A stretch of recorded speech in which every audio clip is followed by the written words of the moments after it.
بسم اللہ الرحمن الرحیم۔ عزیز طلباء طالبات، السلام علیکم۔ میں Nazish Younus Dubai international public school and girls college سے مخاطب ہوں۔ بچوں، ہم نے گزشتہ ویڈیو میں ہندوستان میں مسلمانوں کی آمد کے بارے میں پڑھا تھا اور محمد بن قاسم کے سندھ پر حملے کے بارے میں نے آپ کو بتایا تھا۔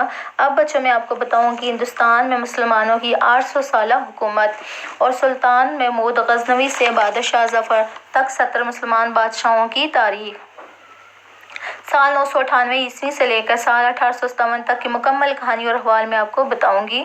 غزنوی سلطنت غوری، خاندان غلامہ، خلجی، تغلق، سید، لودھی، سوری اور مغل سلطنت کے تمام بادشاہ اور سلطان کتنے عرصے تک برسر اقتدار رہے اور دلی سلطنت کے بادشاہوں کی قبریں کس ملک میں ہیں اور کیسی حالت میں ہے، یہ میں آپ کو بتاؤں گی۔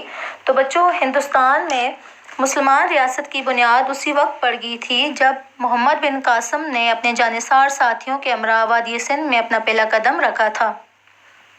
17 سالہ محمد بن قاسم کا مقابلہ 49 سالہ مہاراجہ سندھ راجہ داہر کے ساتھ ہوا۔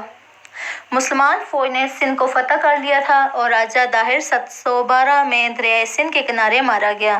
محمد بن قاسم نے ملتان تک کا علاقہ فتح کر لیا۔ آثار قدیمہ کے مطابق محمد بن قاسم کی مسجد اور دیگر چند عمارات آج بھی موجود ہیں۔ محمد بن قاسم کے 300 سال بعد سرزمین ہندوستان پر ایک باقاعدہ مسلم ریاست کا آغاز غزنوی سلطنت سے ہوا۔ غزنوی سلطنت کے عروج میں اس کی سرحدیں ایران، افغانستان، پاکستان، ازبکستان اور بھارت کے علاقوں تک پھیل چکی تھی۔ غزنوی سلطنت 977 عیسوی سے 1186 عیسوی تک تقریباً 209 سال تک قائم و دائم رہی۔ بچوں، شروع میں اس کا دارالحکومت غزنی تھا، لیکن اس کے بعد لاہور کو دارالحکومت بنایا گیا۔ غزنوی سلطنت کا بانی ابو منصور سبکتگین تھا۔ اس نے اپنی سلطنت کو کشمیر تک توسیع دی۔ غزنوی سلطنت میں سلطان سبکتگین کے بعد اس کا بیٹا اسماعیل جانشین بنا، جو صرف 7 ماہ تک سلطان رہا۔ اسماعیل کی وفات کے بعد اس کا دوسرا بھائی اور سلطان سبکتگین کا دوسرا بیٹا غزنوی سلطنت کا وارث بنا، جو تاریخ میں سلطان محمود غزنوی کے نام سے جانا جاتا ہے۔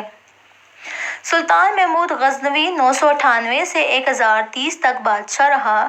یہ وہ وقت تھا جب کابل اور سرحد کے علاقوں کے علاوہ پشاور پر بھی ہندو شاہی کی حکومت تھی۔ سلطان محمود غزنوی نے 1081 عیسوی میں پشاور کے مقام پر ہندو راجہ جے پالا کو شکست دی اور اپنی سلطنت کو توسیع دی۔ اس کے بعد ملتان تک کا علاقہ بھی فتح کیا۔ محمود غزنوی کی فتوحات کی فہرست بہت طویل ہے۔ محمود غزنوی نے ہندوستان پر 17 حملے کیے اور انہیں کامیابیاں ملتی گئیں۔ محمود غزنوی کی سلطنت کا دائرہ کار موجودہ بھارت کی ریاستوں اتر پردیش، ہریانہ تک پھیل چکا تھا۔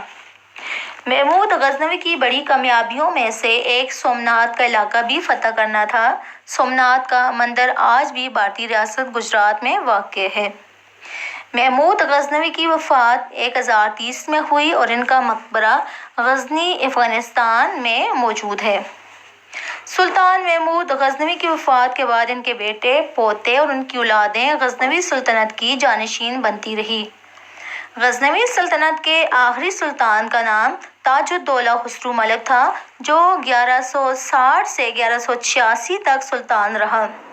سال 1186 غزنوی سلطنت کا آخری سال تھا جب دارالحکومت لاہور میں غوری برادران یعنی کہ غیاث الدین غوری اور شہاب الدین غوری نے قبضہ کر لیا اور خسرو ملک کو قیدی بنا کر غور افغانستان بھیجا گیا، اور یوں غزنوی سلطنت کا خاتمہ اور غوری سلطنت کا آغاز ہوا۔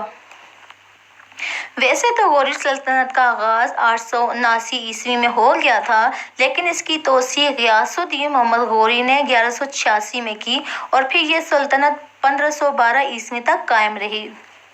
1202 میں غیاث الدین محمد غوری کی وفات کے بعد اس کا بھائی شہاب الدین محمد غوری بادشاہ بنا۔ سلطان شہاب الدین محمد غوری 1202 سے 1206 تک تقریباً 4 سال کے لیے بادشاہ رہا۔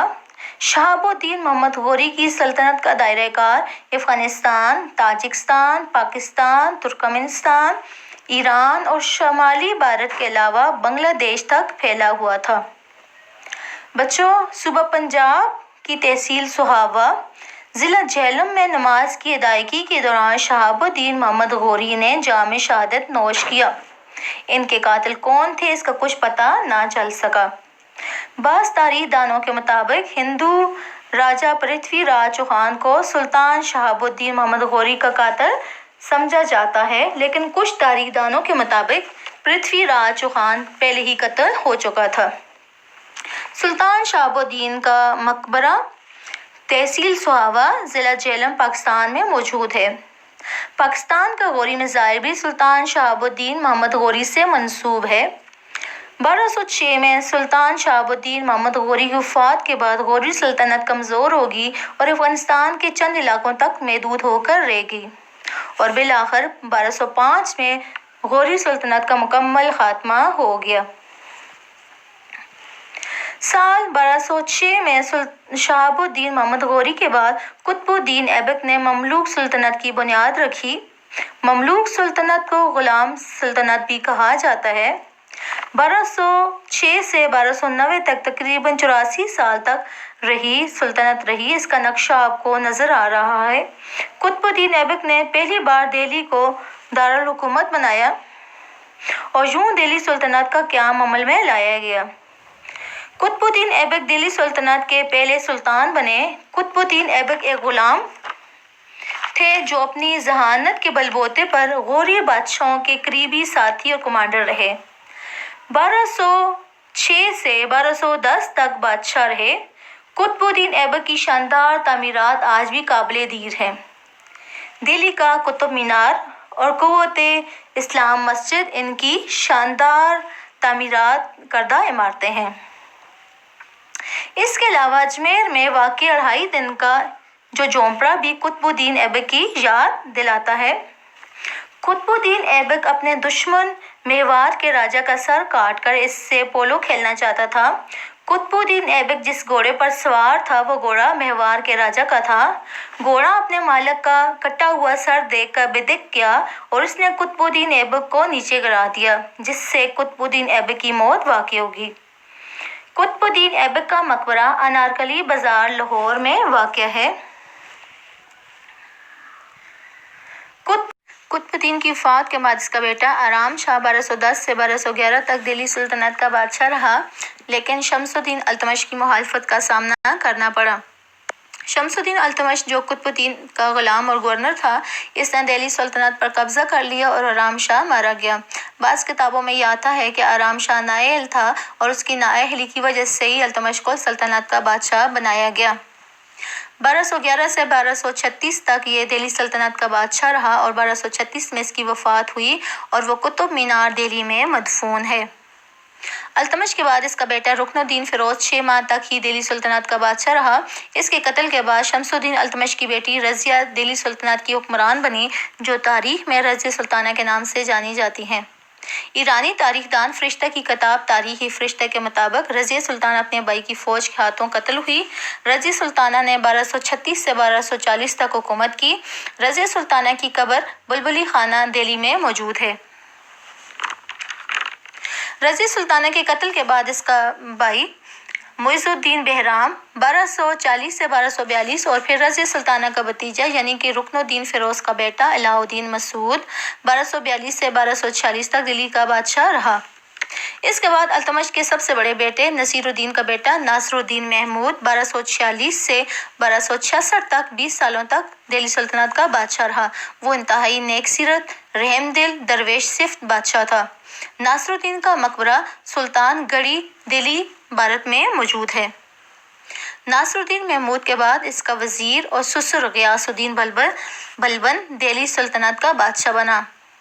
غیاث الدین بلبن 1266 سے 1286 تک تقریباً 20 سال تک دہلی سلطنت کا بادشاہ رہا۔ بلبن کے دور حکومت میں دہلی سلطنت بنگال تک پھیلی ہوئی تھی اور اس دور کی یادگاریں آج بھی موجود ہیں۔ غیاث الدین بلبن کا مقبرہ قطب مینار کمپلیکس دہلی بھارت میں موجود ہے۔ غیاث الدین بلبن کے بعد 1286 میں اس کا پوتا سلطان معز الدین دہلی سلطنت کا جانشین بنا۔ 1290 میں جلال الدین فیروز خلجی کے ہاتھوں مارا گیا۔ سلطان معز الدین کے بعد اس کا بیٹا شمس الدین اپنی سلطنت کو نہ بچا سکا اور وہ صرف 4 ماہ تک دہلی سلطنت کا بادشاہ رہا، اور اس طرح خاندان غلامہ کا خاتمہ ہوا۔ اب بچوں اس کے بعد ہم پڑھیں گے خلجی خاندان، تو اس کے لیے آپ نے اگلی ویڈیو دیکھنی ہے۔ تب تک کے لیے اللہ حافظ۔